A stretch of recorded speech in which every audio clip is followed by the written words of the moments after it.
কাজে এগুলোই আমাদের হলো শিল্পের উপকরণ। যদি প্রশ্ন আসে যে শিল্পের উপকরণ সম্পর্কে আলোচনা করো, তাহলে আমরা কিছু দেখা গেল ওখানে আমাদের 6 মার্কে একটা প্রশ্ন থাকতে পারে। 6 মার্কের প্রশ্নের জন্য খুব বেশি লিখতে হয় না, তাই না? 1-2 পাতা লিখলেই হয়ে যায়।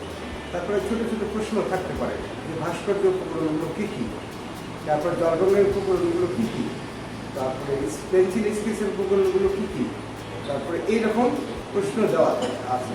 মানে ভাস্কর্য কীভাবে করবো, কারুশিল্প করতে কী কী উপকরণগুলো দরকার আছে, এসব উপকরণগুলো আমরা যদি একটু মনোযোগ দিয়ে দেখি, তাহলে আমরা না পড়ে না মানে ইয়ে করে আমরা কিছুটা অ্যান্সার করতে পারবো। তো আমি আরও ব্যাপক আছে, শিল্পের তো অভাব নেই, শিল্পের বহু শিল্প আছে।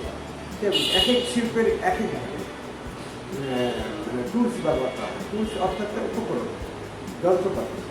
তো এই টুলসগুলো আমরা কি মানে আমি যেমন ইতিপূর্বে যে ডিজাইন করেছিলাম, নকশা করেছিলাম, তারপরে আমরা নকশা একটা নকশা তৈরি করতে কী কী উপকরণ লাগে সেটা আপনাদের লিখে দিয়েছি এবং বোর্ডে দেওয়া আছে। এবং প্লাস আপনারা দেখবেন ইউটিউবে সার্চ দিলে আপনারা পাচ্ছেন, বারবার দেখতে পারবেন। আর উপকরণ এখানে ভাগ আছে যে উপকরণ শুধু উপকরণ অনবসর আলোচনা দরকার আছে। যেমন আমার ভাস্কর্যটা কী এটা আপনারা জানতে পারেন যে ভাস্কর্যটা কী। ভাস্কর্যটা কি আমরা সাধারণত মূর্তি বলছি, তাই না? ভাস্কর্য আছে সাধারণত আমরা মূর্তি বলছি। এই মূর্তি আসলে কী হলো, কেন ভাস্কর্য? এটা আমাদের শিল্প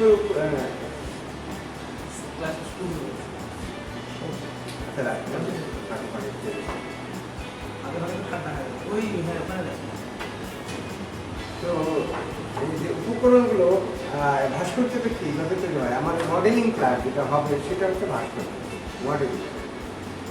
যে ভাস্কর্যের যেটা একটা ক্লাস হবে আগামী দিনে ক্লাসটা আছে, তা ওটা থেকে কিছু আলোচনা হচ্ছে ভাস্কর্যটা কি। আমাদের শিল্পটা হচ্ছে 2 ধরনের, একটা হচ্ছে ভাস্কর্য, একটা হচ্ছে আমরা ভাস্কর্যটা কি মানে ভাস্কর্য আসলে এটা ভাস্কর্য কাকে বলে।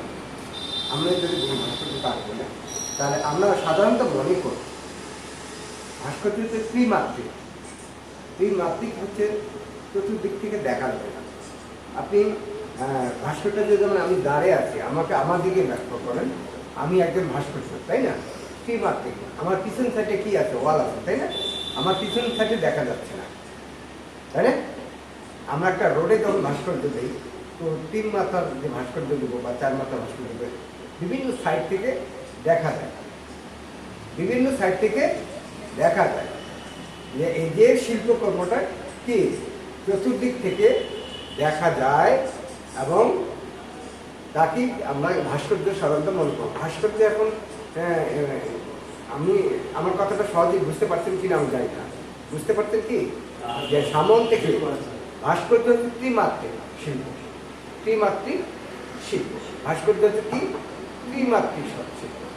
আমি যে দাঁড়িয়ে আছি সেটা আমার সামন থেকে দেখা যাচ্ছে। এই সাইড থেকে যে কেউ আসে তখন এই সাইড থেকে দেখবে, এই সাইড থেকে যদি কেউ আসে এই সাইড থেকে আসে। একটা মঞ্চের মধ্যে আমরা যতক্ষণ বক্তব্য দিই আসলে পিছন থেকে দেখা যায়, তাই না? চতুর্দিকে থেকে দেখা যাচ্ছে। যদি এটাকে আমরা এই ত্রিমাত্রিককে বলবো, এখানে ভাস্কর্য এমনভাবে দাঁড় করা হয় সেটা চতুর্দিক থেকে দেখা যায়। আর আমাদের অন্যান্য শিল্পগুলো কর্মগুলো হচ্ছে দ্বিমাত্রিক।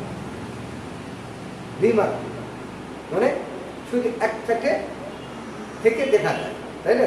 আমি এই ছবিটা আঁকি শুধু এক সাইড থেকে দেখছি, তাই না? এর দ্বিতীয় সাইড থেকে দেখতে পাবো না। কিন্তু একটা ভাস্কর্য এই সাইড থেকে দেওয়া যাবে, এই সাইড থেকে দেওয়া যাবে, সামন থেকেও দেখা যাবে। এটা হলো ভাস্কর্য। আরেক ভাষা আছে, ভাস্কর্য হচ্ছে ইংরেজিতে স্কাল্পচার, মানে ভাস্কর্য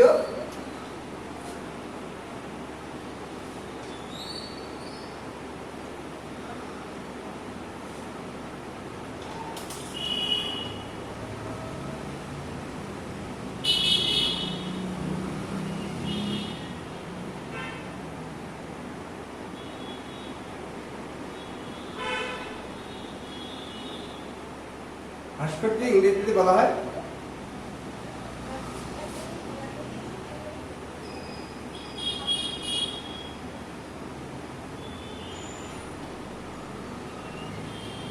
তিস্তা অবস্থা। এই যে ভাস্কর্য আমরা আরেকভাবে ইউজ করি যে আমরা কোনো বস্তুকে আয়তনের ক্ষেত্রেও কোনো বস্তুতে খোদাই করে তৈরি করি, তাই না? খোদাই করে তৈরি করি। আয়তনে যে প্রস্তুত জায়গাটা পাওয়া যায় সেখানে আমরা খোদাই করে তৈরি করি, এটা অভিধানিক মানে সূত্র। এটাকেও আমরা ভাস্কর্য বলবো, এটাকে আমরা এইভাবেও ভাস্কর্য বলবো। ভাস্কর্য তৈরি করতে আমাদের কী কী দরকার, তাই না? ভাস্কর্য এবং কাঠের যখন আমরা তৈরি করবো তখন কী করবো? কাঠের তৈরি করতে গেলে আমাদের একটা টুলস লাগবে। টুলসগুলো কী কী?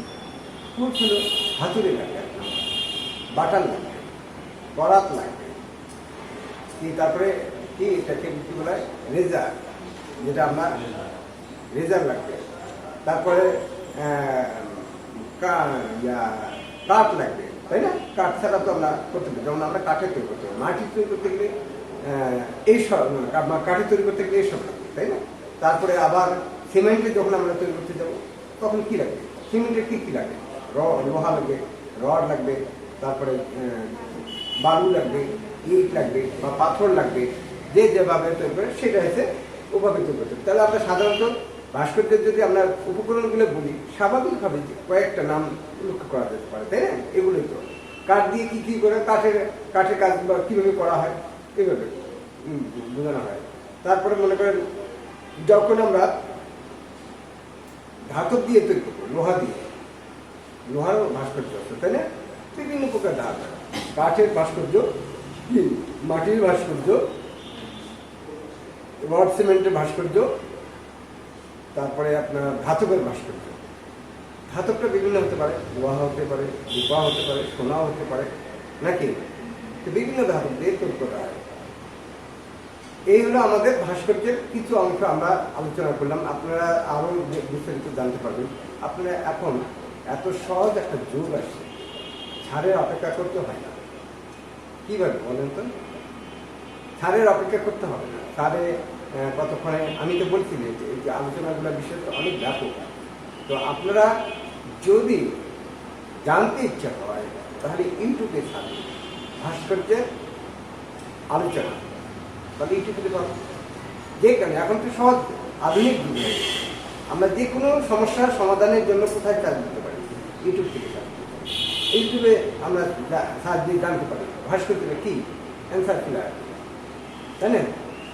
তারপরে আপনার ডিজাইন কী, এটাও অ্যান্সার করি। প্রত্যেকটা ডিজাইন আলোচনায় আমরা ইউটিউব থেকে সার্চ দিলে আমরা পেয়ে যাই। তারপরেও আমরা যতটুকু পারি, সব ইউটিউবে হয়তো না পারি, আমরা আলোচনার মধ্যে, আমার আলোচনা তার ইউটিউব সম্পূর্ণভাবে সম্পূর্ণ না, তাই না? তবে হ্যাঁ, ওখানে ভালো কিছু পাওয়া যায়। তো এই যে ছোটো ছোটো কিছু প্রশ্ন আছে, সেটা আমি অ্যান্সার দেওয়ার জন্য চেষ্টা করবো।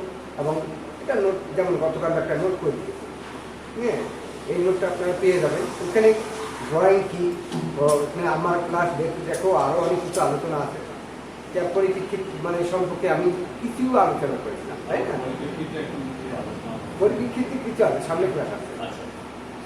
পরিপ্রেক্ষিত সম্পর্কে আমি আলোচনা করেছিলাম যে পরিপ্রেক্ষিত আসলে আমি বেশিরভাগ কিছু বুঝাইতে পারিনি, তাই? তাতে আমাদের ক্লাস সময় চলে গেছে, ঘন্টা চলে গেছে।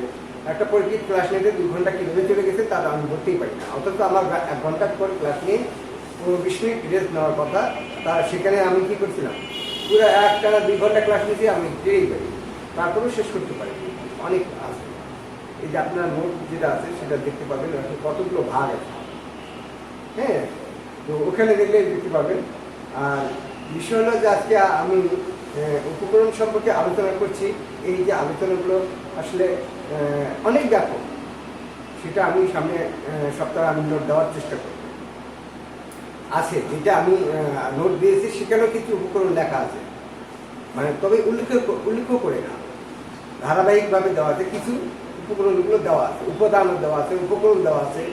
আর উপকরণ উপাদান এটা আমি বারবার প্রশ্ন ভুল হতে পারে, বা আপনারা দেখা গেল যে উপকরণ অনুযায়ী উপাদান দিয়ে আসলেন, ঠিক আছে? আবার মাধ্যমটা আছে আলাদা, মাধ্যম এক এক ছবিতে এক এক মাধ্যম করা হয়। এই যে উপাদান, উপকরণ আর হচ্ছে কি মাধ্যম, এই তিনটের মধ্যে দেখা গেল প্রশ্ন আছে শিল্পের উপকরণগুলো লেখো, তখন আপনি দেখেন মাধ্যমগুলো দিয়ে আসছেন, মাধ্যমগুলো বুঝতেছেন না পার্থক্যটা কি।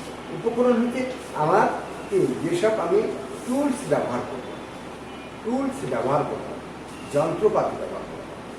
আর মাধ্যমটা হচ্ছে কি, মাধ্যমটা হচ্ছে আমাদের কালা। এক কথা, মাধ্যম আমি মাটির ভাস্কর্য করব, মাটিটা হচ্ছে আমাদের মাধ্যম। ঘুম হচ্ছে মাটিটা আমাদের হচ্ছে মাধ্যম।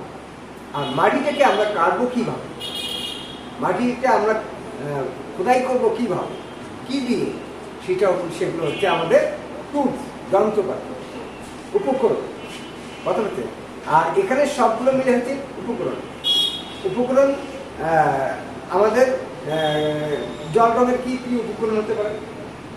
আমাদের একটা প্রশ্ন হচ্ছে এখানে আসলে, এখানে অনেক গ্যাপ বা অনেক কিছু বোঝা যায় যে আসলে মাধ্যমটার মধ্যেও আমাদের উপকরণের মধ্যে পড়ে যায়। আমি যখন কোনো শুধু আমি লিখতে পারি যে উপকরণটার মধ্যে কি উপকরণগুলো কি কি, আমি কিন্তু আসলে তখন মাটি যেহেতু মাধ্যম হতে পারে, কিন্তু সেখানে আমি উপকরণটা বাদ দিতে পারি, তাই না? যখন আমি ভাস্কর্যের কথা তুলে যাব তখন আমাকে মাটিটাও উপকরণের মধ্যে ফেলতে হবে। মানে উপকরণ ছাড়া তো আমি ভাস্কর্য তৈরি, তখন আমাকে মাটি ভর্তি দিতে হবে, তাই না? তাহলে আমরা সিমেন্টের জায়গায়, তারপরে জল রঙের বেলায় আমরা কি করতে পারি? রং লাগবে। রং কথাটা কি রং, সেটা আমাকে কি রং বলা হয়, রংটার নাম বলা হয়নি, রং বলছি, কিন্তু রংটা আসলে উপকরণ, তাই না? কিন্তু অনেক সময় দেখা গেল যে সেটা মাধ্যম হয়ে আসবে। কীভাবে সেটা মাধ্যম হবে? জল রং। আমি যখন জল রং করতে যাবো তখন ওয়াটার কালার চলে আসবে। ওয়াটার কালারটা হচ্ছে কি মাধ্যম, জল রংটা হচ্ছে মাধ্যম। কিন্তু যখন আমি একবারে সবগুলো আমি উপকরণ লিখতে দেবো তখন আমি রংটাকে বাদ দিতে পারি না, ঠিক আছে? তারপরে কি পেন্টিংয়ের মধ্যে কি মাধ্যমটা হচ্ছে কি অয়েল কালার, মাধ্যমটা হচ্ছে অয়েল কালার। কিন্তু ওটার সাথে কী কী মিক্স করে কোন তুলি ব্যবহার করা হয়, কী ব্যবহার করা হয়, সেটাগুলো হচ্ছে উপকরণ। বোঝা গেছে? সেগুলো হচ্ছে উপকরণ। তারপরে আপনার আসলো একটা হতে পারে যে ওয়ালে লেখার জন্য কী পেন্ট ব্যবহার করা, কী উপকরণ ব্যবহার করে। ওয়ালে লেখার জন্য আপনার প্লাস্টিক পেন্ট, এক একটা জায়গায় এক এক শিল্পের মধ্যে এক এক ধরনের কালার ব্যবহার করা হয়, তাই না? আর এক এক ধরনের তুলি ব্যবহার করা হয়। তারপর এইভাবে আমরা সাধারণত উপকরণগুলো আমি সাধারণভাবে আপনাদেরকে সাধারণ জ্ঞানটা দিচ্ছি যে আপনারা সহজেই যেন একটা উত্তর দিতে পারেন। অনেকে বই আছে না গল্প পড়ে কিন্তু ধারাবাহিক মুখস্থ করে না, তাই না? অনেকে আবার ধারাবাহিক মুখস্থ করে লাইন বাই লাইন। যারা ধারাবাহিকভাবে মুখস্থ করতে পারে না বা করে না তারাই আসল জন্য জ্ঞানী আমি মনে করি তারাই একটু মেধা মনে করব। কিন্তু ধারাবাহিক মুখস্থ করে ও যদি মুখস্থ না রাখতে পারে পরবর্তীতে, আমি একটা ধারাবাহিক কিছুই বুঝিনি, লাইন বাই লাইন মুখস্থ করেছি, কিন্তু 1 মাস পরে দেখা গেছে সেটা আমি ভুলে গেছি, তাহলে সেটা আমার কি জ্ঞান বাড়ছে? বাড়লো না। কিন্তু আমি ধারাবাহিক মুখস্থ করিনি, গল্পটার মূল সারা অংশটা বুঝে ফেলেছি, যে কোনো মুহূর্তে আমি সেটা উত্তর দিতে পারবো, কিছুটা হলেও দিতে পারবো। তার মানে আমি জানি, কিন্তু বোঝানোভাবে আমি জানি না, কিন্তু আমি জানি। তার মানে আমার জ্ঞান আছে, তাই না? আমার জ্ঞান আছে, আমার শিক্ষাটা ঠিক আছে। কি খারাপ করলাম? তো আমরা ধারাবাহিক আমি যেটা দিচ্ছি সেটা আপনাদের আলোচনা, যে আমি যা বোঝাই দিচ্ছি আসলে আপনার উপকরণগুলো কি, আমরা কোনগুলোকে উপকরণ বলবো। এখন যদি মনে করেন আপনি পড়েননি, বই পড়লেন না, আমার কথাগুলো মনে আছে যে স্যার, আর সবচেয়ে আমি দিকটা ধরে দিয়েছি যে আপনার ক্লাস যখন করবেন ম্যাডাম কী উপকরণগুলো ব্যবহার করছে, ম্যাডামকে প্রশ্ন করতে পারবেন, আমাকে প্রশ্ন করবেন স্যার এখানে জল রং করতে গেলে আমি কী উপকরণ ব্যবহার করি। তাহলে আপনি যদি জল রং উপকরণগুলো চিনেন, দেখেন বা বুঝতেছেন কী ব্যবহার করছেন, এটা কি ভুলে যাওয়ার কথা? ভুলে যাওয়ার কথা। তাহলে আমরা কি লিখতে পারবো না? অবশ্যই লিখতে পারবো। তাহলে এই যে ভাস্কর্য আমি যখন এর আগে ডিজাইন করেছিলাম, বলেছিলাম কী উপকরণগুলো বলেছিলাম, আপনার ক্লাস যারা করে আপনি করেছেন, আপনি করেছেন, আপনারা করেন, ইউটিউবে তো ওই ক্লাসগুলো আপনারা পাননি না, তাই আছে সম্ভবত আছে। হ্যাঁ, তো আমরা যেটা আমি নোট গতকাল কারেকশন করছিলাম সেখানেও আছে। তো ওটা কিছু অংশ দেওয়া, কিছু অল্প কিছু দেওয়া আছে, আপনি দেওয়া হয়নি, সব প্রশ্ন অনুযায়ী দেওয়া আছে। ব্যাপকভাবে যদি আলোচনা করে 5, 6, 7 মার্কের ওটা অ্যান্সার এমনি তৈরি করে দেওয়া সম্ভব। কিন্তু অন্যান্য যেগুলো আছে ম্যাডাম যে থিওরিক্যালটা আছে সেটা কিন্তু আপনি করতে হবে, আমারটা তেমন একটা করতে হবে। এটা একটা সুবিধা, তাই না? আমার কৌশলটা কি, এই কৌশলটা কীভাবে, কৌশল হচ্ছে আপনি ক্লাস কি, আপনি এই যে জবাটা এঁকেছেন, আপনারা জবাটা এঁকেছেন, কীভাবে এঁকেছেন, কোথা থেকে শুরু করছেন, তাই না? প্রথমে কি করেছেন, কীভাবে শিখেছেন, প্রথমে কি করেছেন? লাইন টেনছেন, একটা হরিজেন্টাল লাইন বা ভার্টিক্যাল লাইন বা বৃত্ত, যে কোনো একটা লাইন টেনেছেন, শুরু করেছেন। তারপরে আপনি কোন পাপড়িটা আগে দিয়েছেন, তারপরে কিভাবে আপনি রংটা লাগিয়েছেন, তারপরে কিভাবে শেষ করেছেন। এটা হচ্ছে কৌশল, এটা হচ্ছে কৌশল। আমি একটা ডিজাইন করেছি, প্রথমে আমি কি করেছি, একটা ছক করেছি, তারপর লাইন টেনেছি, কিছু ঘর করেছি, ঘর থেকে আমি কি প্রথম পাখির ফর্মাটা করেছি, তারপরে মাছের ফর্মাটা করেছি, তারপরে হয়তো ফুলের ফর্মাটা করেছি, এভাবেই করেছি, তাই না? এটা কীভাবে করেছি সেটা হচ্ছে কৌশল। তো এইভাবেই প্রত্যেকটা শিল্পের আমরা কীভাবে করি, কী মাধ্যমে করি, কীভাবে করি, এই যে এগুলো হচ্ছে কৌশল। তাহলে এগুলো তো আমার মনে হয় না পাওয়ার কিছু নাই। হ্যাঁ, এটা বলা যাবে না, এটা বাইরে আসবে না, আমি এটা বলতে পারবো। তবে আমার ধারণা যে যেটি দিয়েছি সেখান থেকে আপনার 5 মার্ক দিতে পারবেন। খাতার বোর্ড প্র্যাকটিক্যালগুলো মূল্যায়ন করবো, আমার ক্লাসে আমি মূল্যায়ন করবো, ম্যাডামের বিষয়ে মূল্যায়ন করবো। প্র্যাকটিক্যাল হচ্ছে আমাদের ক্লাসে, আমাদের স্কুল প্রতিষ্ঠান মূল্যায়ন করবো, আর থিওরিক্যালটা হচ্ছে আপনাদের বোর্ডে মূল্যায়ন করবো। এই জন্য থিওরিগুলো আপনারা কিছু জানেন। হ্যাঁ, 50, 100 মার্ক না। তো প্রশ্নগুলো তো দেখা আছে, মানে খুব প্রশ্ন কঠিন না, মানে 1 মার্ক আছে 6টা, প্রথম বিবেক আছে 1 করে 6টা 6টা এইভাবে আছে। পরে দ্বিতীয় বিবেক আছে আপনার ইয়ে আছে, দেওয়া আছে, প্রশ্ন দেওয়া আছে।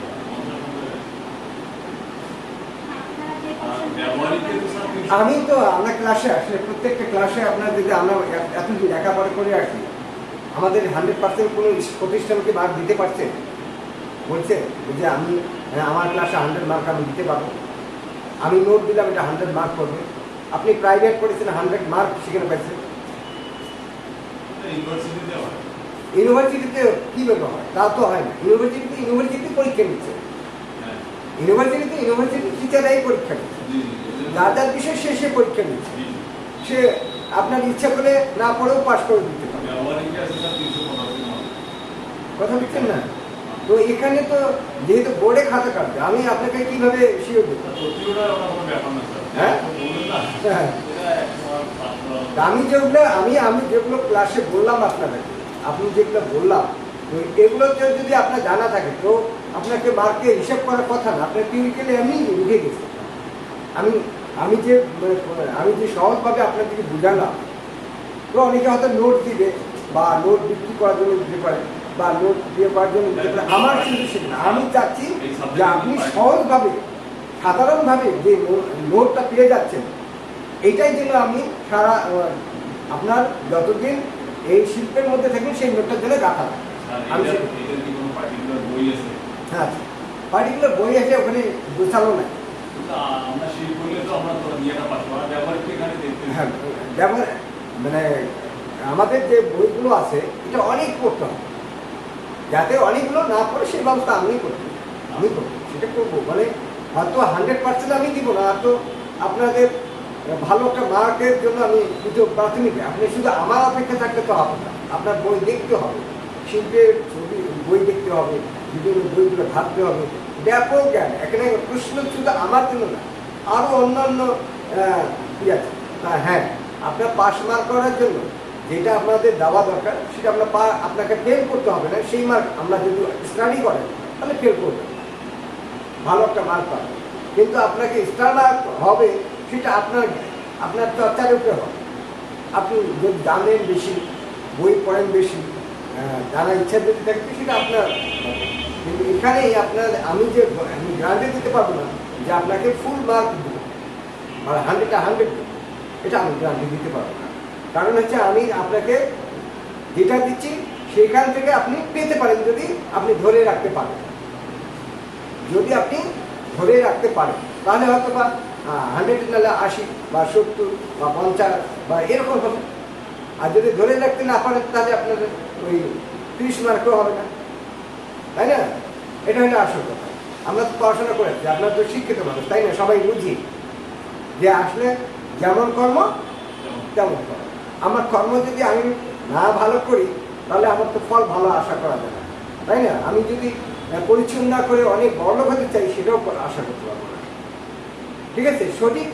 আপনার সঠিক মানে চাওয়াটাকে সঠিক মূল্যায়ন করতে হবে। আপনার উদ্দেশ্যটা কী, আপনি কতদূর এগোতে চান, আপনি কি হতে চান, সেটা আপনার কর্মটাকে এগিয়ে নিতে হবে। আপনার চেষ্টা, ধৈর্য এবং আশা, পরিশ্রম করতে হবে, ধৈর্য ধারণ করতে হবে এবং আশার লক্ষ্যে কাজ করতে হবে, শ্রম দিতে হবে। না হয় আপনি সেই লক্ষ্যে পৌঁছতে পারবেন, তাই না? আর যদি আপনি আমার পাশে একজন বড় 5 তলা 6 তলা বিল্ডিং আছে, আমার যদি এত টাকা থাকতো তাহলে আমি ওই বিল্ডিংটা দিতে পারতাম। আমার তো ইচ্ছা হয় এই 7 তলা বিল্ডিং একটা তৈরি করতে, কিন্তু আমার যোগ্যতাটা কি? আমার যোগ্যতাটা কি আমি সেই 7 তলা বিল্ডিংয়ের কাজ করার জন্য অর্থটা উপার্জন করতে পারছি? আছে আমার সেই এবিলিটি আছে, আমি কি করতে পারবো কি না? যদি না থাকে, আমি চতুর্দিকে চিন্তা ভাবনা করে দেখলাম যে আমার আসলে এইখান থেকে টাকা, অমুক জায়গা থেকে টাকা, অমুক জায়গা থেকে টাকা, ওখান থেকে এত টাকা, অমুকের কাছ থেকে এত টাকা ধার নেবো, অমুকের কাছ থেকে এত টাকা নেবো, তারপরেও দেখা গেলো আমার 7 তলা বিল্ডিংয়ের টাকাটা হয়নি, অর্থ আসেনি। তাহলে আমার আশা করলাম, কিন্তু আমার তো ইচ্ছা আছে। এটা কারণ হলো যে আপনি বললেন যে 100 মার্কের আমি অ্যান্সার দিতে পারবো স্যার আপনার ইয়েতে, এটা সম্ভব না, তাই না? 100 মার্কে কেউ অ্যান্সার কোনো স্যার গ্যারান্টি দিতে পারবে না যে আমার নোট পড়ে 100% 100 মার্ক পাবে, তাহলে তো প্রশ্ন ফাঁস, তাহলে প্রশ্ন আউট হয়ে গেল। তবে হ্যাঁ, করা যায়, করে না মানুষ 100 অ্যান্সার করে না, কিন্তু একটা নোট করি একজনের স্যারের কাছে পড়ে কি 100 অ্যান্সার করতে পারছে কেউ? না। বিভিন্ন জায়গা, বিভিন্ন নোট রাইট ঘেটে হ্যাঁ, বিভিন্ন নোট ঘেটে এক একজনের নোট এক এক ধরনের আমার থিওরিটা হয়তো আমার কাছে 100 মার্ক আমি অ্যান্সার করতে পারবো, কিন্তু নাও পাইতে পারি।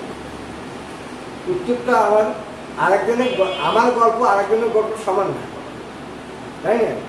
আমার গল্প আমি যেভাবে বুঝালাম, যে খাতা কাটবে তার বুঝতে হয়তো আরেকটু মনে করতে পারে যে এটা এইভাবে করলে আরো ভালো হতো।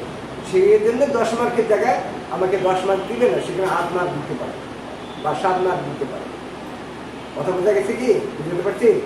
এই জন্য আমি 100 মার্কে আনসার পাবেন এটা আমি শিওর দিতে পারছি না। যাই হোক, আমার চাটা ঠান্ডা হয়ে একটু চা খেয়ে ঠান্ডা হয়ে গেছে। হ্যাঁ, অনেক একটু মিষ্টি কাটে মুখে আসবে, রস আসবে।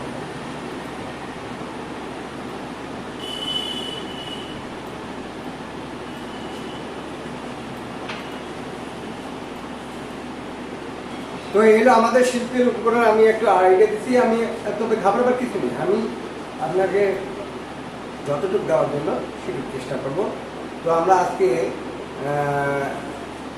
অন্য একটা কিছু করতে চাচ্ছি, হ্যাঁ, এটা স্কেচ বা ছবি ছবি আঁকতে চাচ্ছি। প্রতিদিন আর এই গল্প করতে ভালো লাগে। হ্যাঁ, পরিপ্রেক্ষিতে ছবিটা আপনি পরিপ্রেক্ষিতে আলোচনা করতেছি। আমি প্রথমে বলেছিলাম যে আমি যখন শুরু করবো কোথা থেকে, আর একটা বিষয়কে আমরা একটু চিন্তা ভাবনা করি যে আমরা ক্যানভাস থেকে সমান 2 ভাগে ভাগ করি, সমান 2 ভাগে ভাগ করে নেই। এই যে সমান 2 ভাগ করে ল্যান্ড এবং আকাশ, আকাশ এবং ল্যান্ড, জমি, ভূমি, এটা আমি যদি কোনো ছবি যদি উপর দিকে উঠাতে থাকি তাহলে আমার কি সাবজেক্টটা বাড়াতে থাকবে, তাই না? আর যদি আমি নিচে কমাই তাহলে সাবজেক্টটা উপরে কম হবে, আর নিচে সাবজেক্ট কমে যাবে, উপরে আকাশটা বেশি হবে। তো আমরা সেই ক্ষেত্রে আমরা অল্প সময়ের মধ্যে ভালো ছবি আঁকতে হবে, ইয়ে করতে হবে। তো এই ক্ষেত্রে আমরা ল্যান্ডের পরিমাণটা কম নেওয়ার চেষ্টা করবো, বেশি ল্যান্ডের পরিমাণ কম নেওয়ার চেষ্টা করবো বেশি। তো আমি ল্যান্ড এখান থেকে শুরু করলাম, এটা আমি ল্যান্ড নিলাম,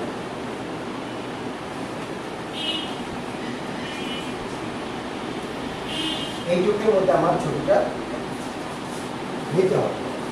এর নিচেও করা যেতে পারে, এটার মধ্যে আমার ছবিটা নিতে হবে, আর বাকি সব অংশ হলো আকাশ।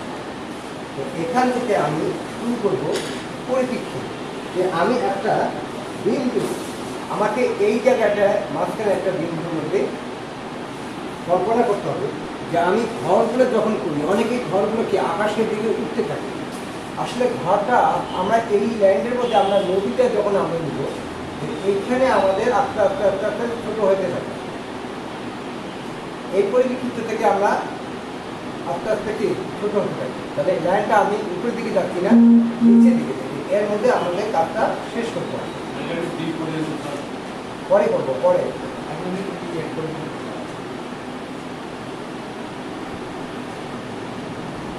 এই যে আমি এই যে গাছটা, এই ঘরটা যখন আনবো, এই যে ঘরটার মধ্যে পরিপ্রেক্ষিত আমি লক্ষ্য করছি, আমি ঘড়ি ঘরটা পরিপ্রেক্ষিত লক্ষ্য বুঝেছি। ছবি সবসময় আপনারা খুব হালকা করে প্রথম অবস্থায় ড্রয়িং করবেন। কি বললাম? হালকাভাবে, খুব আলতোভাবে ড্রয়িং মানে কি? আসলে খসড়া, তাই না? একটা খসড়া তৈরি করে আপনি সরাসরি কালার দিয়ে করতে পারবেন যদি আপনার হাত দক্ষতা আসে। এটা হচ্ছে খসড়া লেআউট করা, মানে এটা জাস্ট আইডিয়া করে নেওয়া। এই ড্রয়িং নাও থাকতে পারে যে আমি যখন কালার করবো, কালারের মাধ্যমে ছবিগুলো ড্রয়িংগুলো বের করে নিতে পারি। তো এইটা হচ্ছে আমাদের একটা লেআউট, মানে খসড়া একটা জাতীয়, আমরা যাতে এর মধ্যে কিছু বোঝাই নিতে পারি, কম্পোজ করতে পারি।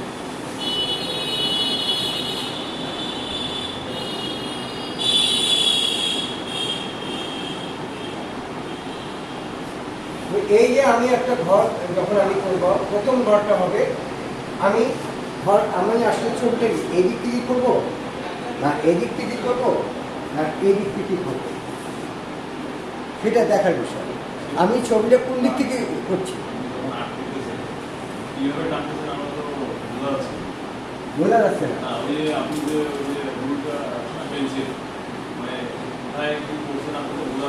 এই পেশা করলে তো আমি ফির আবার এই যে আমি আমার পরিপ্রেক্ষিতে আমি রেল লাইনে বুঝেছিলাম যে আসলে পরিপ্রেক্ষিতে আমরা ঘর প্রথমে লক্ষ্য করবো, ঘরটা আমাকে পরিপ্রেক্ষিতে আছে কি না।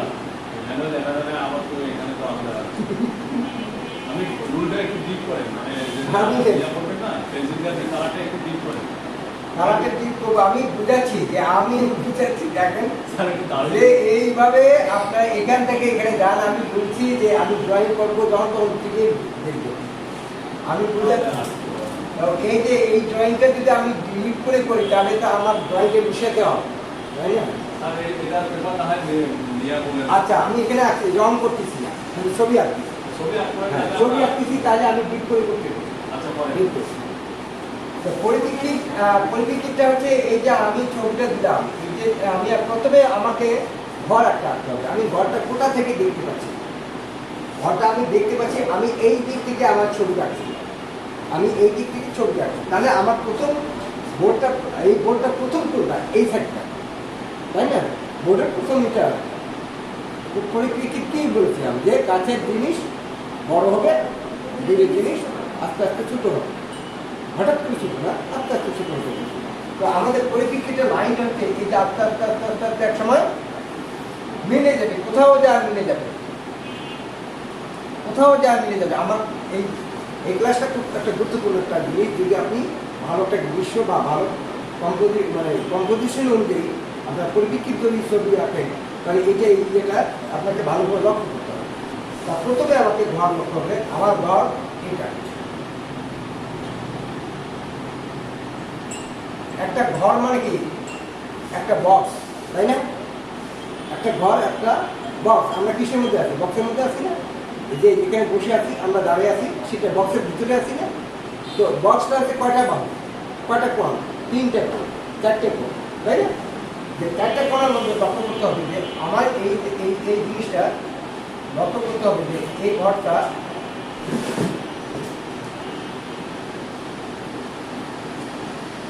এখন বিষয় হলো যে এই যে আমার পরিপ্রেক্ষিতে লাইনটা কিন্তু চলে গেছে, আমি বুঝাচ্ছি, তাই না? তারপরে এই যে এই লাইনটা চলে গেছে, তাহলে আমাদের এই লাইনটা এখানে থাকলো, এই লাইনটা এখানে থাকলো। ইয়ে না হলে 4 কোণ দিয়ে করে। হ্যাঁ, পরে দেখাবো, আগে আমি দেখে তারপরে এখান থেকে এটা আসবে, এখান থেকে এটা যাবে। এখন আমার এই পরিপ্রেক্ষিতে এই ঘরের পরিপ্রেক্ষিটা এইটা কোন দিকে গেল? এটা এই পাশে গেল, তাই না? এটা এই পাশে গেল, আস্তে আস্তে এদিকে গেছে। এই ঘরটা আমার এদিকে গেছে। এখন এই ঘরটা যখন এই পরিপ্রেক্ষিটা এই দিক থেকে বলছি, এইটা এই ঘরের এই পরিপ্রেক্ষিতে এই দিক থেকে বলছি, কিন্তু এই পাশে তো পরিপ্রেক্ষিত আছে, তাহলে এটা আমার বক্স কি? বক্সটা হচ্ছে আপনার এইভাবে আসবে।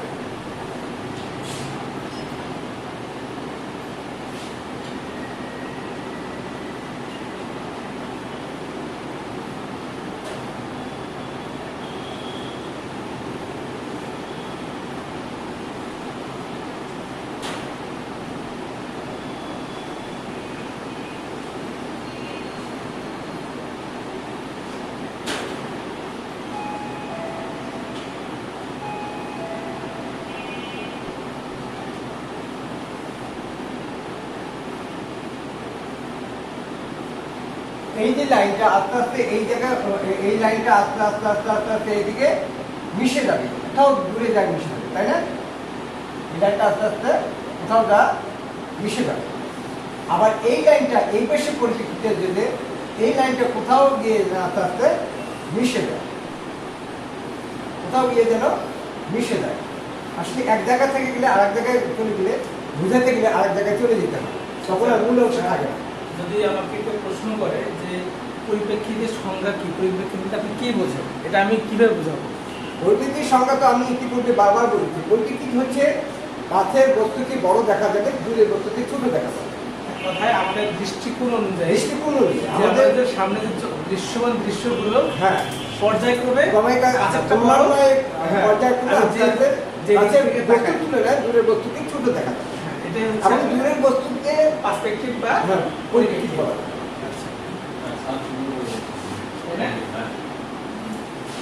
তো এই যে পরিপ্রেক্ষিতে আমি আলোচনা করলাম যে এই যে এই মানে এইখানে আমরা এই যে দেখতে হবে যে এই পাশে পরিপ্রেক্ষিতে একটা আছে, তাই না?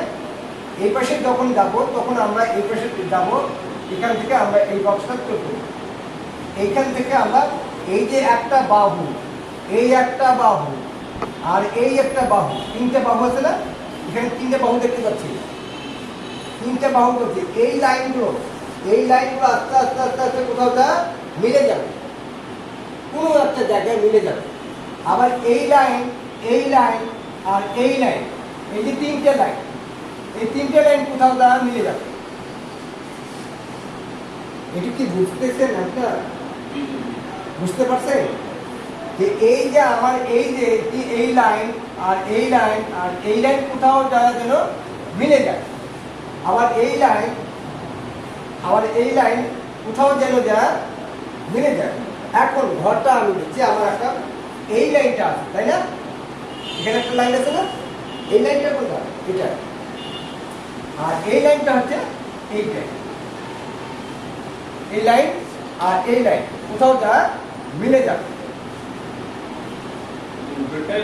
হ্যাঁ, একটা বক্স, আমার ঘরটা বক্স। তার মানে আমি যখন ঘর আঁকবো তখন আমি উপরে, হ্যাঁ উপরেটা বক্স, এই ঘরের বক্সটা এখানে 4টে ঘরের বক্স, মানে এখানে আমার খুঁটি আছে না, ওই পাশে একটা খুঁটি আছে না, তাহলে নিচে আমার এটা বক্স না, আমরা যে ঘর মধ্যে আছে এটা বক্স না, তাহলে এটার মধ্যে এটা ওই পাশে একটা এই লাইন থেকে এই লাইনে আর একটা খুঁটি আছে না, এখানে একটা খুঁটি আছে না, এই পাশে নিচে একটা লাইন আছে না, কিন্তু আমরা স্বচ্ছ, যখন আমরা স্বচ্ছ কোনো কাচের ইয়ে দেখবো তখন আমরা এই নিচের ওই লাইনটা দেখতে পাবো।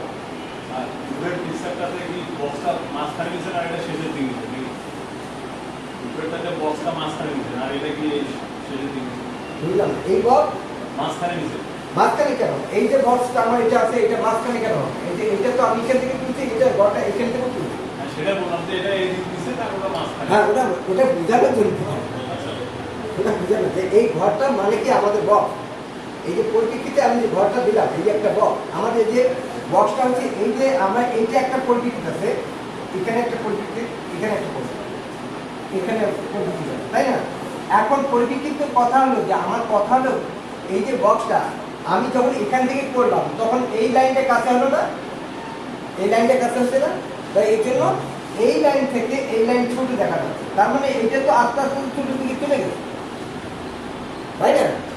এই লাইনটা আস্তে আস্তে ছোট দিকে চলে গেছে, এই যে এই লাইনটা আস্তে আস্তে আস্তে ছোট দিকে চলে গেছে। তাহলে আমার এই লাইনটা ঘরে যে এই লাইনটা আছে, এই লাইনটা আস্তে আস্তে এদিকে চলে গেছে, তাই না? তখন আমার এই ঘরটা এই লাইন থেকে এই লাইনটা ছোট হবে। এই কথাটা মনে রাখতেই আপনার ঘরটা সঠিক হবে। এই লাইনটা আমাদের ছোট হবে, এটা আমার কথা না, এটা পরিপ্রেক্ষিত নিয়ম অনুযায়ী কথা, ছবি আঁকার শিল্প আঁকার নিয়ম অনুযায়ী কথা, তাই না? আমি যেহেতু এই কোণা থেকে ছবিটা আঁকেছি, আমি ছবিটা এই কোণা থেকে এঁকেছি বক্সটা, তাহলে তখন আমার পরিপ্রেক্ষিতে আমরা এইভাবে দেখতে পাবো। বুঝা গেছে? আমরা যখন আমরা পরিপ্রেক্ষিতের অর্থ কি, এই দিকটি আমি এই দিক থেকে এই অংশটাও দেখতে পাচ্ছি, এই অংশটাও দেখতে পাচ্ছি, এই অংশটি যখন আমি দেখতে পাচ্ছি তখন আমার এইটা পরিপ্রেক্ষিতে আসবে এবং এটারও পরিপ্রেক্ষিতে আসবে। সাধারণত আমরা ঘর যেটা করে থাকি, আর গ্রাম বাংলার ঘর আমরা এইভাবেই ঘরটা বেশি আঁকি, তাই না? আমরা গ্রাম বাংলার ঘর এইভাবে ঘর একটা বেশি আঁকি না? আসলে ঘর তো আমরা পরিপ্রেক্ষিতে নাও হতে পারে, যে এইভাবেও আসতে পারে ঘরটা। এইভাবে যখন আমি ঘরটা করব, এইভাবে যখন আমি ঘরটা করব তখন আমি এই ঘরটা কোন সাইড থেকে করছি, কোন সাইডে করছি, তখন আমি এই যে আমি শুধু এই ঘরটা চারটা ওয়াল আছে, চারটা ওয়ালের দিকে আমি ওই একটা ওয়ালের দিকে এক সমানভাবে করেছি, মানে পুরো ঘরের ঠিক মাঝামাঝিতে যারে আমি চারটা করেছি, যার কারণে আমি দুই সাইডে দেখতে পাচ্ছি না, যার কারণে তখন ঘরটা আকৃতি আসবে এটা। বুঝতে পারছি? ঘরে আমরা এইভাবে ছোট বাচ্চাদের আঁকাই না, অনেক সময় এই ঘরটা আঁকাই, আমরা মনে করি ভুল না, এই ভুল না, এটা আমাদের প্রকৃতির দৃষ্টিকোণ থেকে আমরা, কিন্তু ছোট বাচ্চাদেরকে বোঝানো হয় ওটা যে বাবা সহজ করে এই যে একটা ঘরে আমরা একটা পার্ট অংশ ধরে নিয়ে ছবি বাচ্চাদের আঁকানো শুরু করি কিনা, এভাবে আমরা আঁকানো শুরু করি। কিন্তু আমরা এই সাইড থেকে আমরা তখন ঘরটা সামন দিকে আমরা সামন দিকে আমরা দেখতে পাই, সামন দিকে, আর ঘরের কোণা থেকে আমরা যখন দেখতে পাই তখন আমরা এটা দেখতে পাই। এখন যদি আমি এই ঘরের এই সাইডটা যদি শুধু দেখি তখন এত বড় দেখতে পাবো না, তখন আমি এই শুধু এই অ্যাঙ্গেলটা দেখতে পাবো। এরকম আমরা ঘর আঁকাই বাচ্চাদের, আঁকাই না? ছোট ছোট যারা ড্রয়িং, ছোট বাচ্চাদের ড্রয়িং বই আছে তাদেরকে দেখবেন এরকম ঘর আছে, এরকম ঘর আছে। যখন আমরা দৃশ্য করতে যাই তখন যাই এই ঘরের মতো এরকম ঘর আছে। আপনাদের কেন বোঝানো হচ্ছে, আপনারা যে হাই স্কুলে ক্লাস নেবেন বা একজন টিচার হবেন, এই কারণে আমি কথাগুলো এইভাবেই বোঝাচ্ছি। কথা বুঝলেন? যখন কোনো স্টুডেন্টকে বোঝাতে যাবেন, কে মনে করেন এখন দেখা গেলো যে প্রাইমারি স্কুলে কিন্তু সার্কুলার দিচ্ছে, দেবে এই কিছু মাস 1 বছরের মধ্যে একটা সার্কুলার পেয়ে যাবেন প্রাইমারি স্কুলে, আর্টের টিচার চালু কারণ ওটা কীভাবে সার্কুলার দিকে জানি না, বা তবে চালু কারণগুলো টিচার নেবেন। তখন আপনি প্রাইমারিতে যখন কেজি প্রথম শ্রেণীতে যখন আপনি ছবি আঁকাবেন তখন আপনি স্টুডেন্টকে কীভাবে বোঝাবেন বা এটা কেন প্রশ্ন করবো যে স্যার আর ম্যাডাম আমরা এই ঘরটা এরকম হয় কেন, আমি তো দৃশ্য দেখেছি এইরকম, বড় বড় দৃশ্য দেখেছি এরকম, তাই কেন, তখন আপনাকে কীভাবে বোঝাবেন, আপনি বুঝাবেন কীভাবে? এই যে আমি বুঝতে দিলাম, আপনাদের জ্ঞানটা দিলাম, তাহলে মানে কি আমি যখন ঘরের প্রথম থেকে একটু আপনি তখন একটা স্টুডেন্টকে সহজেই বুঝাতে পারবেন যে বাবা মা আমি এই ঘরটা প্রথম মানে এই সামন দিয়ে এঁকেছিলাম, ঘরটা এইভাবে আঁকে, এইভাবে দেখা যায়, দেখো তুমি দেখো ওই বিল্ডিংয়ের সামনে যাও, এইটুকু এইভাবেই দেখা যাচ্ছে। আমার তো এই জ্ঞানটা থাকতে হবে নাকি, বোঝানোর জ্ঞানটা, তাৎক্ষণিক উপস্থিত জ্ঞানটা আমাদেরকে থাকতে হবে। যার পরে আমি যখন এই সাইডে আমি যখন করবো তখন আমার সাইডটা আসবে এটা, এই সাইডে আমি যখন দেখবো তখন চাল যখন আমি দুটো চালে দেখবো তখন আমার এটা যাবে, তখন আমার এই লাইনটা কি ছোট হতে থাকে, এটা বড়, এটা ছোট, তখন এই লাইনের সাথে এই চালের সাথে আমাদের পরিপ্রেক্ষিতে চলে যাবে, চালের সাথে ল্যান্ডের পরিপ্রেক্ষিতে আমার চলে যাবে। বুঝছেন কিছু? হালকা বুঝছে। আর কিভাবে বুঝবে বলেন, আবার কিভাবে বুঝাতে পারি? আপনাদের যারা দেখছেন আমরা অনলাইনে আছেন তারা বলেন আবার কিভাবে আপনারা আমার কথাগুলো বুঝছেন কি না। করতে পারছি না, দেখ শামীম স্যার আসুক, পরে আমি জানিয়ে নেবো আপনারা বুঝেছেন কিনা, বা আপনার কাছে সহজ হলো কিনা বা কঠিন মনে হলো কিনা। আমি শামীম স্যার আসুক, তাহলে আমার কথাটা হলে আপনারা কি বুঝেছেন, আপনার কি কতটুকু বুঝেছেন?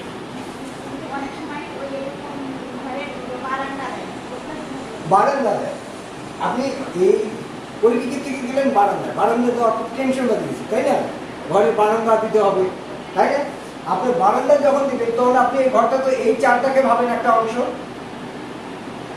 এই অংশটাকে ভাবেন, এটা বারান্দা দিলাম, এটা থেকে আপনি বাড়তি একটা অংশ দেন, আমি তো তখন বারান্দার এই সাইডটা দেখতে পাবো, এই সাইডটাও দেখতে পাবো। বারান্দা তো বন্ধ না, বারান্দাটা খোলা থাকে অনেক সময়, বেড়া থাকে না, তখন আমি এই বেড়াটা আমি দেখতে পাচ্ছি, তাই না? বুঝতে পারছেন? বুঝতে পারছেন না? বুঝেন? হ্যাঁ, এই বেড়াটা তো দেখা যাবে। বারান্দা যখন হয় তখন বারান্দাটা কি বেড়া দিয়ে বারান্দা তৈরি করে, খালি খুঁটি দিয়ে? হ্যাঁ, এই যে এই বারান্দাটা আমি এখানে দিলাম, এই যে বারান্দা, এই যে খুঁটি, যে আমাদের বাসের ঘরের যে খুঁটি, তখন আমি এটা দিলাম, এই চালের একটা ছোট্ট অংশ বারান্দাটা হয় নাকি? চালের ছোট্ট একটা অংশ বারান্দা আসে, যখন বারান্দা আসে তখন এই খুঁটিটা শুধু দেখা যাবে। আর এই যে এখানে আমি যে খুঁটি দিলাম, এইখানে তো এইখানে না, এটা তো এই যে অংশটা এখানে যাবে, তার মানে পার্সপেক্টিভ অনুযায়ী আমার এটা চলে যাচ্ছে, এটা এখানে আসছে, এই একটা বারান্দার ঘর, আর এটা হচ্ছে এই বারান্দার খুঁটি, বারান্দাটা বের হয়ে আসছে এখানে, তখন আমাদের এই যে এই চালের বারান্দাটা দেবে, এটা এই বারান্দাটা দেবে। বুঝাতে পারছি নাকি? বুঝে নেই, বুঝছে? অনেক সময় দেখা যাচ্ছে বুঝিয়ে নেই স্যার, বুঝছি, আর আবার বললে লজ্জা পাচ্ছি, তাই না? বললে লজ্জা পাচ্ছি স্যার, যদি রাগ হয় না, রাগ করার কিছু নেই, আপনি বুঝে নেই আমাকে বুঝাইতে হবে, আপনি বুঝে নেই আমাকে বুঝাতে হবে, আবার আমি ভালো করে আবার একটা গুড, আবার একটা আমি বলছিলাম যে আমরা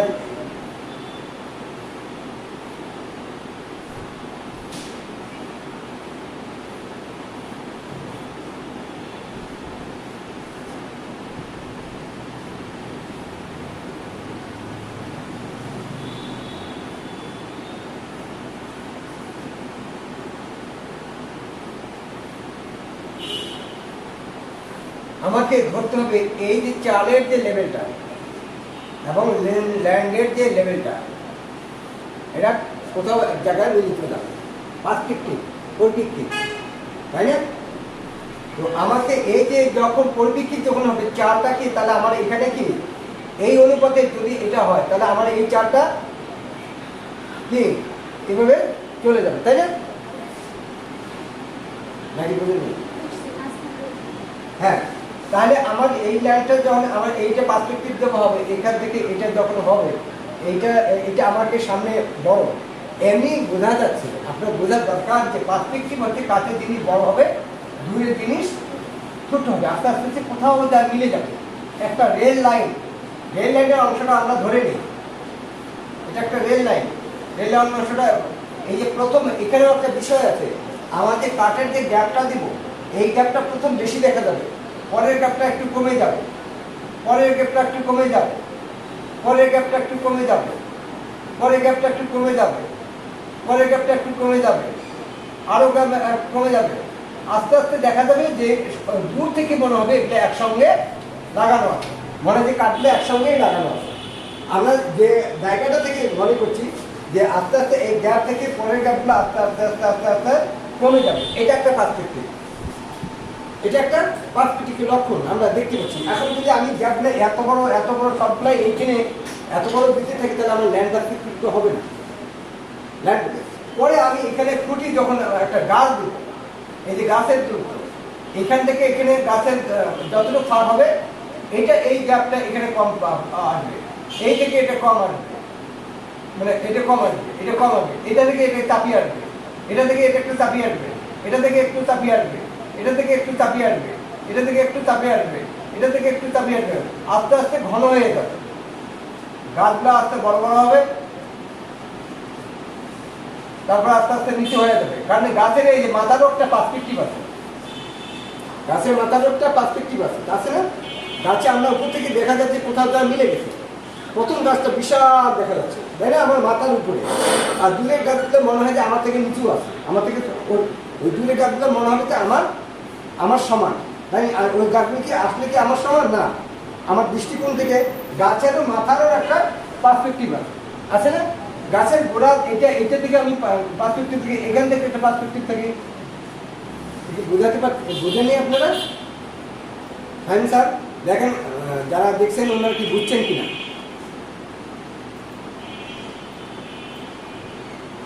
আপনাকে বুঝেছেন বা বুঝে নেই? নেট চলে গেছে, আপনি কন্টিনিউ করবেন জিজ্ঞেস করছি। হ্যাঁ, কন্টিনিউ করবেন জিজ্ঞেস করছি, নেট চলে গেছে তো, ল্যাপটপে নেট চলে গেছে। আচ্ছা, এই যে আমি গাছের যে পার্সপেক্টিভ, আমরা গাছ একটা যখন আঁকবো গাছের তো পার্সপেক্টিভ থাকবে, আমি গাছের বাড়ির গাছগুলো কত বড় করবো, দূরের বাড়ির গাছগুলো কত ছোট করবো, এটা তো আমাদেরকে লক্ষ্য রাখতে হবে তাই না? শুধু ঘরের কালার আমি ঘরের যদি পার্সপেক্টিভ বুঝি, গাছের পার্সপেক্টিভ বুঝতে হবে, ল্যান্ডেরও পার্সপেক্টিভ বুঝতে হবে, পার্সপেক্টিভ এত বুঝতে হবে যে আপনার আসলে খুব সহজ মনে করছেন না, খুব সহজ না। আমি তো ল্যান্ডের পার্সপেক্টিভ মানে যেটা জমিনের পার্সপেক্টিভ সেটা বুঝলাম, যে ল্যান্ডের প্রথম গ্যাপটা দেখা যাচ্ছে এখান থেকে দূরত্ব হচ্ছে বড়, তার থেকে এটা দূরত্ব হচ্ছে ছোট, তার থেকে এটা দূরত্ব হচ্ছে ছোট, তার থেকে এটা দূরত্ব হচ্ছে ছোট, আমি এখান থেকে দাঁড়িয়ে থাকি যা দেখতে পাচ্ছি একটা, তারপরে এখান থেকে একটা ছোট, তারপরে এখানে ছোট, তারপরে একটা ছোট ছোট আস্তে আস্তে দূর থেকে মনে হবে যে একসঙ্গে মিলে গেছে। আসলে কি এগুলো মিলে গেছে? না, মিলে যায়নি। আমাদের দৃষ্টিকোণ থেকে আমরা দেখতে পাচ্ছি ওটা দূরে, আর ওই চোখটাকে আমরা এই গ্যাপগুলো দেখতে পাচ্ছি না। স্যার বুঝছেন কিছু? তো এই যে আমরা এই যে পার্সপেক্টিভ, এটা শুধু পার্সপেক্টিভ এক জায়গা থেকে না, আপনি ছবি আঁকতে গেলে প্রত্যেকটা জায়গা আমাকে বলছিলাম যে ম্যাডাম ছবি আঁকে যখন দৃশ্য যখন আঁকে তখন আপনাদের লক্ষ্য করতে হবে আপনার দৃশ্যের মধ্যে পার্সপেক্টিভ আছে কিনা। ম্যাডামের ক্লাস আর আমার ক্লাস আলাদা নয়, আমি ম্যাডামের সাথে জড়িত, আমার প্রত্যেকটা ক্লাসে ম্যাডামের সাথে জড়িত, কথা বোঝা গেছে? এই পার্সপেক্টিভ যদি না থাকে আপনাদের দৃশ্যের মধ্যে তাহলে আপনার কি দৃশ্য হবে না। এখানে শুধু আমি বস্তু পার্সপেক্টিভে দেখাচ্ছি, কালার পার্সপেক্টিভ তো আমি দেখাতেই পারতেছি না। পরবর্তী ক্লাসগুলোতে আমি কালার পার্সপেক্টিভ বুঝাবো, পরবর্তী ক্লাসে পার্সপেক্টিভ বুঝাবো। আমার যদি আমার স্কেচ নাই, কি ড্রয়িং ক্লাস নাই, আমার কি ল্যান্ডস্কেপ নাই, জল রং নাই, কিন্তু আমি ওর মধ্যে আছি ওই কাজগুলো। আমি যেহেতু এখনো পার্সপেক্টিভ আপনাদের পুরোপুরি কমপ্লিট করতে পারিনি, এখনো পুরোপুরি কমপ্লিট করতে পারিনি, আমি বারবার এই কথাটা বলছি যে পার্সপেক্টিভ এত ছবির মধ্যে একটা কঠিন একটা গুরুত্বপূর্ণ একটা কি ড্রামা, এটার সম্পর্কে আপনার যদি নলেজ না থাকে আপনি ভাস্কর্যও বুঝবেন না, কোনো কিছুই আপনার ছবি আসবে না। ভাস্কর্যের মধ্যে অ্যাঙ্গেল আছে, একটা ভাস্কর্যের মধ্যে আপনি কত অ্যাঙ্গেলে কীভাবে করবেন। এখন মনে করেন আমি একটা মানুষ তৈরি করবো, মানুষের তৈরি করতে গেলে আমাদের বডি যা আছে কত অ্যাঙ্গেলে যাবে, এই অ্যাঙ্গেলগুলো আমাদের সম্পর্কে আমাদের আইডিয়া নিতে হবে যে আমি মানুষকে এই অ্যাঙ্গেলে যদি দাঁড় করাই তাহলে আমাকে মানুষটা এইভাবে আসবে, তারপরে এখানে হাতে কতটুকু অ্যাঙ্গেলে যাবে, তারপরে এটা কতটুকু অ্যাঙ্গেলে আসবে। এই যে পার্সপেক্টিভ অনুযায়ী আপনাকে যখন ফিগার ড্রয়িংগুলো বুঝবেন, আসলে এত অল্প সময়ের মধ্যে সম্ভব হয় না স্যার, অনেক বোঝাতে হবে, অনেক কিছু জানতে হবে, তখন আপনারা বুঝতে পারবেন। হয়তো নতুন ক্লাসটা আপনি এখন এইটা আজকে বুঝলেন না, আগামী ক্লাস আরেকবার যখন আলোচনা করবো তখন আপনার কাছে আজকে 10% শিখছেন, সামনে ক্লাসে 20% আসবে, তারপরে ক্লাসে কি 50% আসবে, তারপরে ক্লাসে 70% আসবে, এইভাবে আস্তে আস্তে নিজের চেষ্টায় তখন 100% করে ফেলবেন। আমাদের স্যার যখন পড়াইছিলেন তখন আমাদের তো এই যে আমি যে আজকে যে যত বিস্তার দিচ্ছি যত বোঝাচ্ছি আমাদের স্যার এত কিছু বোঝার নেই। রিয়েলি কথা যেটা আমাদের শেখার, এটা কীভাবে আমরা নিজেরাই চেষ্টা করছি, বড় ভাইদের কাছ থেকে শুনছি, বড় ভাইটা কীভাবে করছে না করছে তাদের কাছ থেকে জ্বালা যন্ত্র, তার থেকে আমরা জ্বালা যন্ত্র, কিন্তু আমরা অল্প সময়ের মধ্যে আপনাদেরকে যেভাবে আমরা বোঝানোর চেষ্টা করছি, যেভাবে শেখানোর চেষ্টা করছি, আপনারা কিন্তু যদি নিতে পারেন তাহলে আপনাদের কি জীবনে 50% কাজে আসবে, আর 50% আপনারা নিজেরাই তৈরি করতে পারবেন। 50% আপনারা নিজেরাই তৈরি করতে পারবেন না, কি বললাম স্যার? হ্যাঁ, এটা ঘষতে হবে, জানতে হবে, শিখতে হবে। এই যে বললেন একটু আগে স্যার আপনার নোটটা কি 100% কমন পাবো, আমি বলছি না। আপনাকে শিল্প সম্পর্কে জানতে গেলে অনেক বই ঘাটতে হবে, জানতে হবে কোথা থেকে কীভাবে প্রশ্ন আসবে। তবে হ্যাঁ, আমাদের আইডিয়া থেকে যতটুকু প্রশ্ন আসার মতো সেটুকু আপনাদেরকে দিব বা জানাবো বা পড়াবো বা শেখাবো। এর মধ্যেও দেখা গেলো আপনাদের কিছুটা গ্যাপ থেকেই গেছে, আপনারাও ওখান থেকে কিছু সাবকাট করে একটা টিচার যখন কোনো স্টুডেন্টকে 100% পড়ায়, সে কি 100% অ্যান্সার দিতে পারে, নাম্বার পায় না। দেখো ও স্যারের কাছে পড়তে পড়তে বাসায় যেতে যেতে আবার পরীক্ষা আস্তে আস্তে দেখা গেলো কিছু পার্সেন্ট কমে গেছে, নাকি বলেন স্যার? মনে নাই, পড়ছে হয়তো মুখস্থ নাই বা আমার মনে আসতেছে, এরকম হতে পারে, তাই না? আমার এই পার্সপেক্টিভের সম্পর্কে আপনাদের কি কিছু জানা হলো? আমি এখন একটু বোর্ডে আঁকে দিচ্ছি, আপনার ঘরটা পার্সপেক্টিভ করে দেখান, আমাকে এঁকে দেখান, ঘরটা পার্সপেক্টিভ করে এঁকে দেখান। আমি যতটুকু দিব এতটুকুর মধ্যে আপনারা এঁকে দেখান। একটু পরে তো আমি বলে দিচ্ছি। আমি কিন্তু আজকে পার্সপেক্টিভ দেখবো, আপনাদের ঘরের মধ্যে কতটুকু পার্সপেক্টিভ নিয়ে আসছে আমি এটা দেখবো।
এই যে ঘরটা দেখেন, এই যে আমি বলেছিলাম এই চালের অংশ থেকে এটা আপনার পাথরে শুরু করলাম,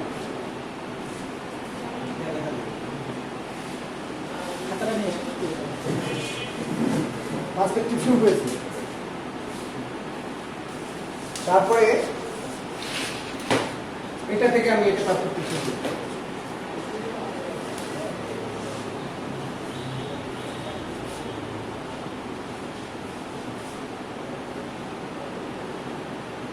আস্তে আস্তে কোথাও যায় মিলে যাবে, তাই না? আমি বলেছিলাম আস্তে আস্তে কোথাও গিয়ে মিলে যাবে। পার্সপেক্টিভ এখানেও আছে যে আমার এই ঘরের চালের অংশটা এইটা আস্তে আস্তে আস্তে আস্তে কোথাও যেন যায়, মিলে যায়।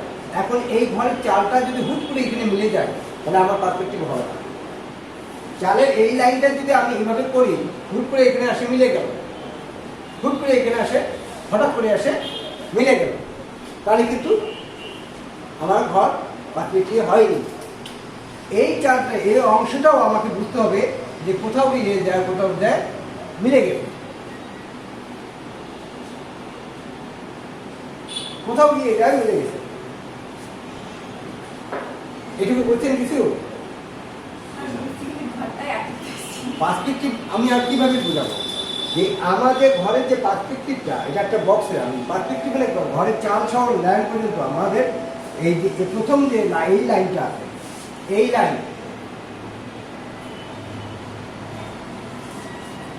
লাইনটা কোথাও যায় এটা কোথাও যায় মিলে যাবে, কোনো একটা জায়গায় মিলে যাবে। না বুঝে আপনারা যদি না বুঝেন তাহলে কিন্তু ওটা মিলানো সম্ভব হবে না, ভুল হবে। আর যদি বুঝেন তাহলে আপনার জন্য সহজ হবে, যদি বুঝে থাকেন তাহলে কিন্তু সহজ হবে। আর যদি না বুঝে থাকেন তাহলে কিন্তু ওই ছবিটাতে মুখস্থ করতেছেন, কিন্তু লাইন কোন দিকে যাচ্ছে আসলে আপনার পাত্রের ঠিক হচ্ছে কিনা এটা আপনাদের কিন্তু ভুল হয়ে যাবে। আপনাকে আগে বুঝতে হবে। আপনি বলেন যে বুঝি না, কেন বুঝেন না, কোথায় বুঝেন না, সে আমাকে বলে কোথায় বুঝেন। কাছের জিনিস বড় হবে, দূরের জিনিস ছোট হবে। আমি ঘরটা আর্ট করতে পারি না, এটার জন্য আপনার প্র্যাকটিস করতে হবে, লাইন প্র্যাকটিস করতে হবে। এই জন্য বাসায় বসে বসে লাইন প্র্যাকটিস করতে হবে। এই যে আমরা প্রথম দিকে বলেছিলাম যে আপনার লাইন প্র্যাকটিস করবেন, লাইন প্র্যাকটিস না করলে আপনি ড্রয়িং বুঝতেছেন কিন্তু আঁকতে পারতেছেন না, তাই না? বুঝতে পারতেছেন কিন্তু আঁকতে পারতেছেন, সেটার জন্য আপনাকে লাইন প্র্যাকটিস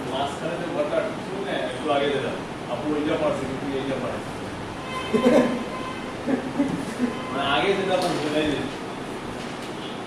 একই জিনিস বল, এইটা আপনি যা পারছেন ওইটাই পারছে, এটা পারছে না, না ওই যে বুঝে নাই। এখন আমি শেষ করি, আগে শেষ করি। তো এই যে আমার যে চালের যে অংশটা, এটা এই যে আমি পাচ্ছি, এই যে লাইন টানতে পারছি না, এটা ঠিক কথা, আমি বুঝতে পারছি যে লাইন আসলে এত দূর আপনাকে টানতে হবে, এই লাইনটা আপনাকে টানতে হবে না। আমি এটা পার্সপেক্টিভের একটা উদাহরণ দেখে দিচ্ছি, একটা উদাহরণ যে কোথাও দেয় মিলে যাবে।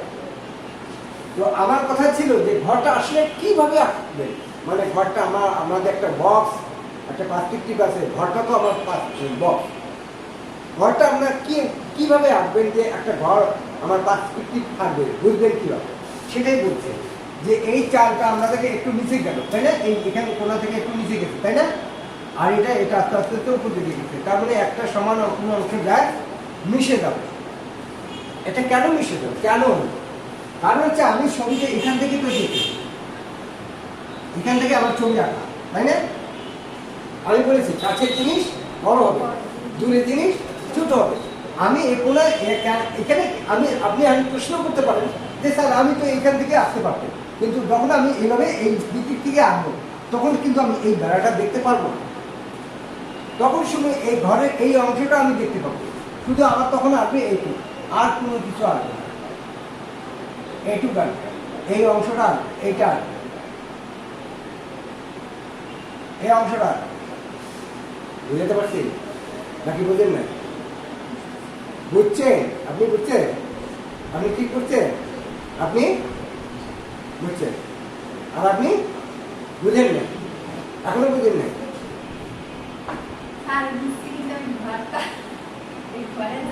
ঘরটা আপনি বুঝেছেন কিনা সেটা হচ্ছে আপনার না, আমি বুঝছেন, আমার বোঝানো কাজ, আমার কাজটা হচ্ছে আপনাকে বোঝানো।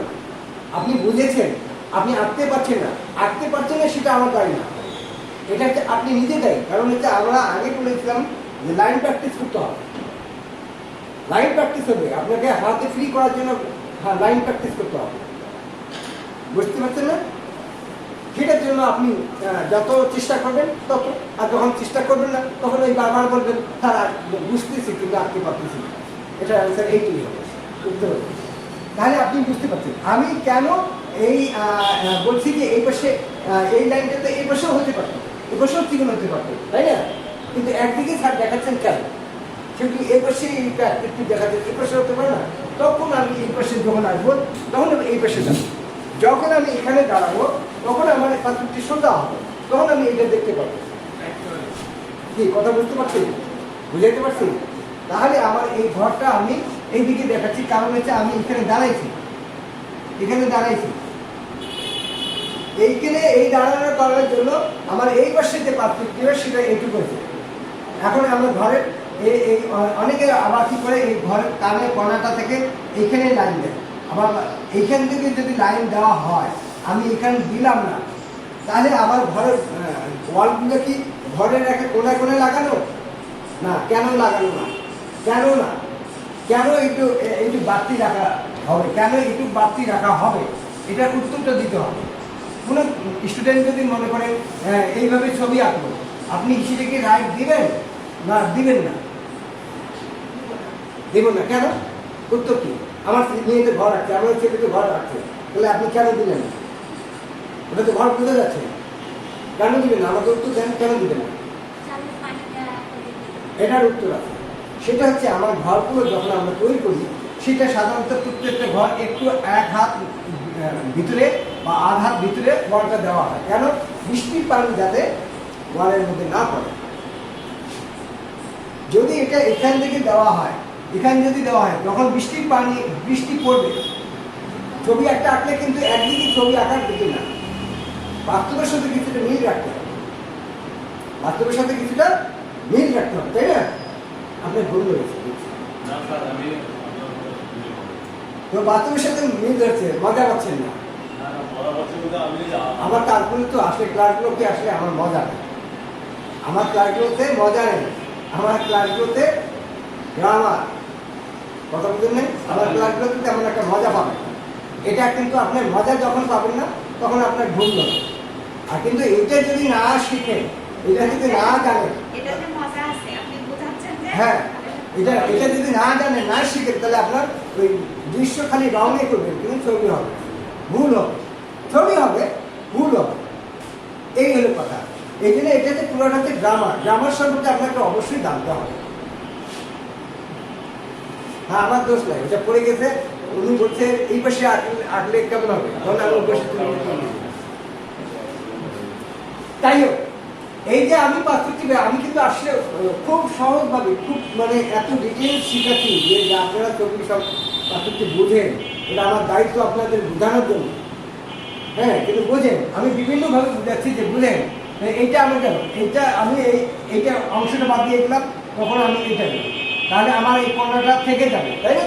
আমার কর্ণাটা অবশ্যই রাখতে হবে, কর্ণাটা অবশ্যই। যদি আমার এই লাইনটা এখানে দেওয়া হয়, তাহলে আমার ছবি ভুল হয়ে যাবে। মানে ভুল হবে না, কিন্তু এটা মানে কি বাস্তবের সাথে কোনো মিল থাকবে না।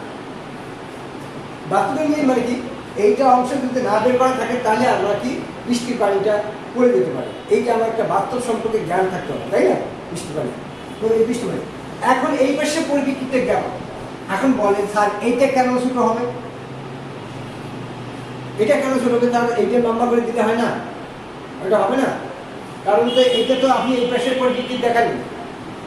এখন এই পাশে কেন বড়, এইটা বড় হবে না? এই পাশে তো আপনি আছেন, এই পাশে তো কাছে, কিন্তু আমি তো এই সরাসরি এখান থেকে দেখিনি। আমি দেখেছি সরাসরি, যদি এটা দেখি তাহলে এই অংশটা দেখি, এই অংশটা যদি দেখি সরাসরি, তাহলে আমি এটা দেখতে পারবো না। তখন আমার ঘর আসবে এইটা, এইটুকু পরিচিত, তাই না? আমি আসলে দেখেছি এইখান থেকে, এই ছবিটা এখান থেকে দেখেছি, এই কোণা থেকে দেখেছি। আমি ওই কোণা থেকে ছবিটা আঁকেছি, আমি এখান থেকে ছবিটা আঁকি না। ওই কোণা থেকে দেখার পরে আমি এই ওয়ালটা আর এই ওয়ালটা দেখতে পাচ্ছি, এই ওয়ালটা দেখতে পাচ্ছি না। ঠিক আছে? আমি যদি এখান থেকে ক্যামেরায় একটা ছবি তুলি, তাহলে আমি এখান থেকে যদি ক্যামেরার ছবি তুলি, তাহলে আমার এই পেশাটা দেখতে পাচ্ছি, এটা দেখতে পাচ্ছি। আমি কি এটা দেখতে পাচ্ছি? ক্যামেরা ছবি আসবে? আসবে না। যখন আমি এখান থেকে ছবি তুলব ক্যামেরায়, শুধু এই পেশার ছবিগুলো আসবে না এটা সামনেরটা আসবে? শুধু সামনেরটা আসবে, শুধু সামনেরটা আসলে এটা, তাই না? আর যদি আমি কোণা থেকে করি, তাহলে আমার দুই সাইডটা আমি দেখতে পাচ্ছি। এই দুই সাইডটা দেখতে পেলে তাহলে আমি এই কোণা থেকে ছবিটা আঁকেছি, যার ফলে পার্থক্য একটা এই দিকেই চলে গেছে, ডান হাতের পার্থক্য এই দিকে চলে গেছে। এই পাশে তো পার্থক্য আছে, এই পাশে আমি দেখতে পাচ্ছি। এই পার্থক্যটা হবে কি তখন, ওই যে আমি বললাম বস, এটা কোথাও যায় মিলে যাবে, কোথাও যেয়ে মিলে যাবে, এটাও কোথাও গিয়ে মিলে যাবে। তারপরে আমি এখান থেকে এই পাশেটা দেখতে পাচ্ছি, তাই না? আমি এই পাশে ভাবার পরে এটা মিলিয়ে দিলাম, এখন এই পাশে ভাবি, এই পাশে মিলে দিই, তাই না?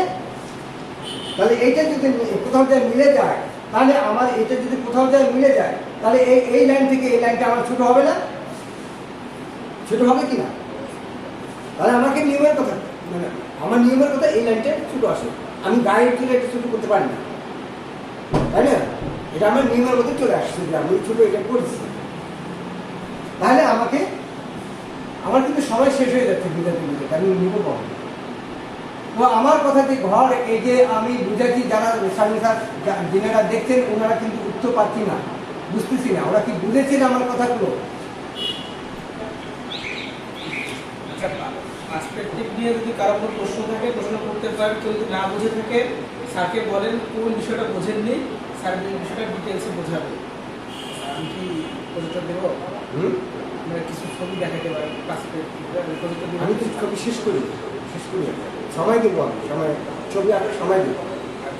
আমি তো বলছি যে যেটুকু বুঝাইছি তারা কি বুঝছে? আপনারা বুঝলে বলেন যে বুঝছেন কিনা পার্সপেক্টিভটা কি আসলে।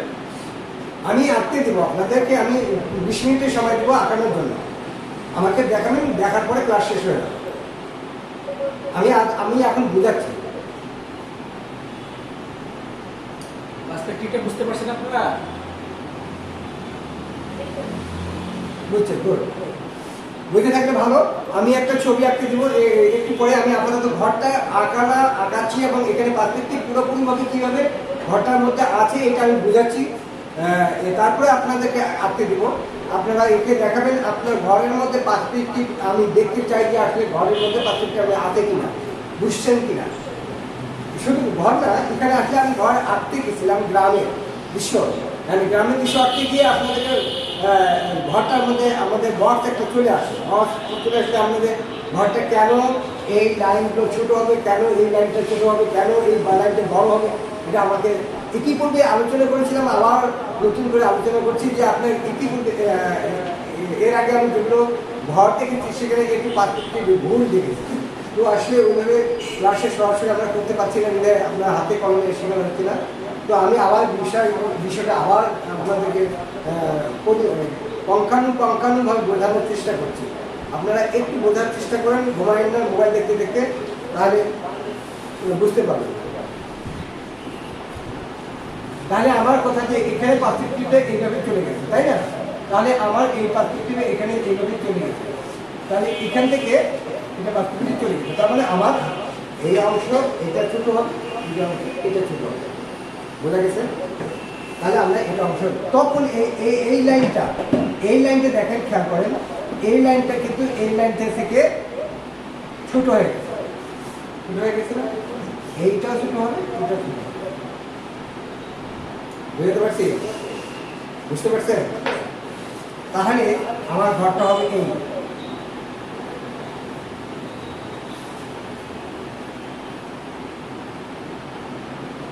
এখন বলছিলাম যে কাছের জিনিস কি বড় হবে, দূরের জিনিস ছোট হবে। এটা একটু আলোচনা করি।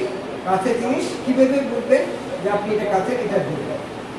কিভাবে বুঝবেন যে এটা কাছে আর এটা দূরে? এটা তো সূত্র অনুযায়ী ফেলে দিলাম, তাই না? সূত্র অনুযায়ী আমি দূরে বুঝে দিলাম। এখন আপনি প্রমাণ যে কাছের এবং দূরে কিভাবে বুঝবেন?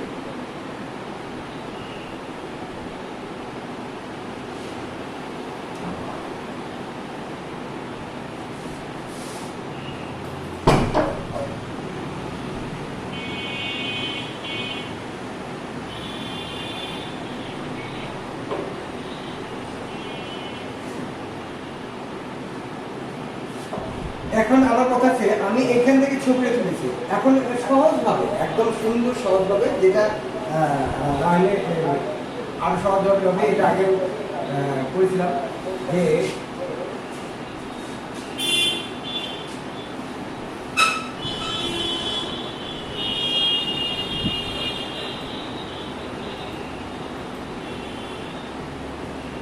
এখান থেকে এই যে আমার যে ছবিটা আছে, এইখানে যে আমার ছবিটা আছে, আমার ছবি মনে করেন আমি এখান থেকে ছবিটা তুলেছি।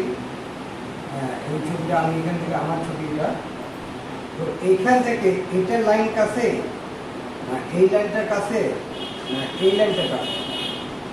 কোন লাইনটার কাছে? মাঝখানের লাইনটার কাছে। মাঝখানের লাইনটা কাছে। তাহলে বোঝা যায় যে এটা বড়, এটা ছোট, এটা ছোট, তাই না? বুঝতে পারছেন? জানো এখন এখান থেকে কাছে না এটা কাছে? কোনটা কাছে? নিচেরটা কাছে। তাহলে এটা থেকে এটা ছোট দেখা যাচ্ছে না? এটা ছোট না? আচ্ছা, এটা কাছে না এটা কাছে? কোনটা কাছে? এটা কাছে না এটা কাছে না এটা কাছে?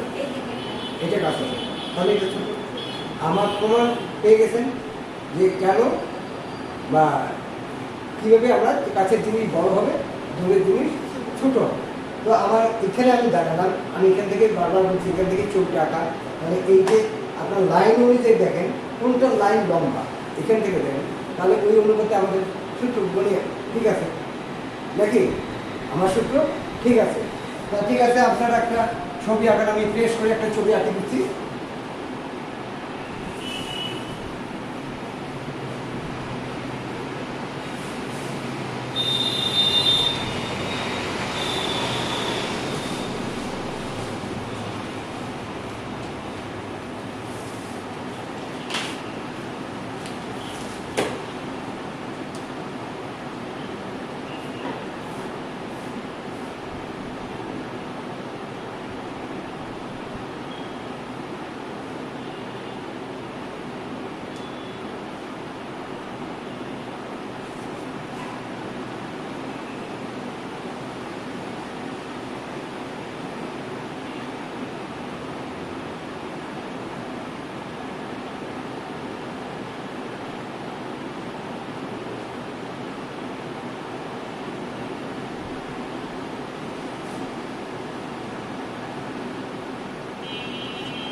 ওকে,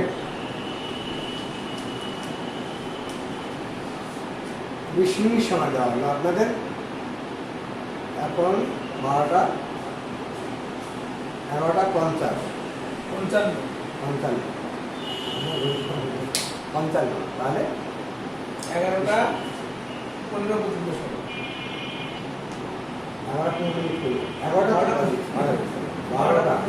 12টা 15 মিনিটে আপনাদের 20 মিনিট সময়